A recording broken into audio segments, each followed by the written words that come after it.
तो अब आप सबको तो पता चल गया होगा कि रोमन रेंस आ गए हैं वापस और बैड ब्लड पे पर व्यू इवेंट में रोमन रेंस और Cody Rhodes versus solo Sikoa और जैकब फार्टो के बीच टैग टीम मैच देखने को मिलने वाला है। लेकिन एक चीज जो मेरे हिसाब से इस मैच में होने जा रही है वो है इंटरफेरेंस, और ये इंटरफेरेंस किसी का नहीं बल्कि हमारे the Brahma bull the people's champ the Rock करने वाले हैं। तो इसे समझने के लिए हमें थोड़ा पीछे जाना होगा रॉयल रंबल 2024 में। कोडी रोड्स एक बार फिर से रॉयल रंबल मैच जीतकर चैलेंज कर देते हैं रोमन रेंस को रेसलमेनिया 40 के मेन इवेंट के लिए। लेकिन इस मैकडाउन के एक एपिसोड में कोडी रोड्स रोमन रेंस से बोलते हैं कि मैं तुझसे लड़ने वाला हूँ लेकिन रेसलमेनिया में नहीं, और ये मौका मैं अपने बहुत ही खास दोस्त को देने वाला हूँ। तभी रॉक आ जाते हैं इस मैकडाउन पर और हमें पता लगता है कि WWE रोमन रेंस और रॉक का मैच करवाने वाली है रेसलमेनिया 40 के मेन इवेंट के लिए। लेकिन कुछ WWE फैंस को ये डिसीजन पसंद नहीं आया। WWE फैंस का कहना था कि अगर रॉक रॉयल रंबल जीतकर ये अपॉर्चुनिटी लेते तो फैंस को कोई दिक्कत नहीं थी, लेकिन रॉक कोडी रोड्स से उसकी अपॉर्चुनिटी छीन रहे हैं। जिसके बाद फैंस ने सोशल मीडिया पे वी वांट कोडी का हैशटैग लगाना शुरू कर दिया और ये सब हमारे ट्रिपल एच देख रहे थे, और फैंस की बात को मानते हुए उन्होंने रेसलमेनिया 40 का मेन इवेंट चेंज कर दिया और फिर से रोमन रेंस और Cody Rhodes undisputed universal championship के लिए मेन इवेंट रख दिया। और इसे अच्छे से बिल्ड करने के लिए रेसलमेनिया 40 किक ऑफ शो रखा गया,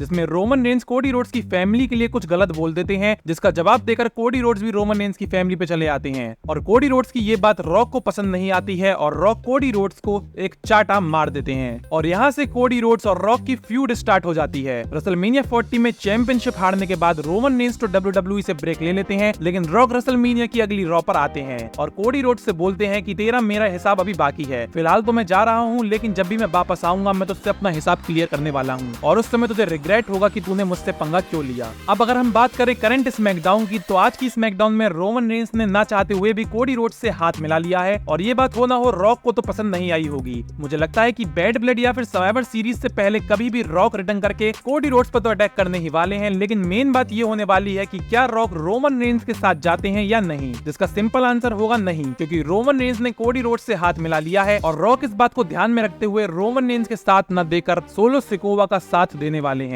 और हो सकता है कि अब तक सोलो सिकोवा जो कुछ भी कर रहे हो वो हमारे फाइनल बॉस द रॉक का ही डिसीजन हो। इसका मतलब ये है कि हमें सर्वाइवर सीरीज में एक बहुत ही खतरनाक वॉर गेम्स मैच देखने को मिलने वाला है, जहां एक तरफ होंगे रोमन रेंस की ब्लड लाइन, वहीं दूसरी तरफ द रॉक की ब्लड लाइन। अब कोडी रोड्स को इस स्टोरी लाइन में क्यों डाला गया है, तो मुझे लगता है कि कोडी रोड्स की रेन काफी ज्यादा बोरिंग हो रही है और इसलिए WWE कोडी रोड्स की रेन को थोड़ा बहुत इंटरेस्टिंग दिखाने के लिए इस स्टोरी लाइन में डाल रही है। वैसे आपको क्या लगता है कि रॉक रोमन रेंस का साथ देंगे या नहीं, हमें कमेंट्स में जरूर बताइएगा। मिलते हैं अगली वीडियो में, तब तक के लिए बाय बाय।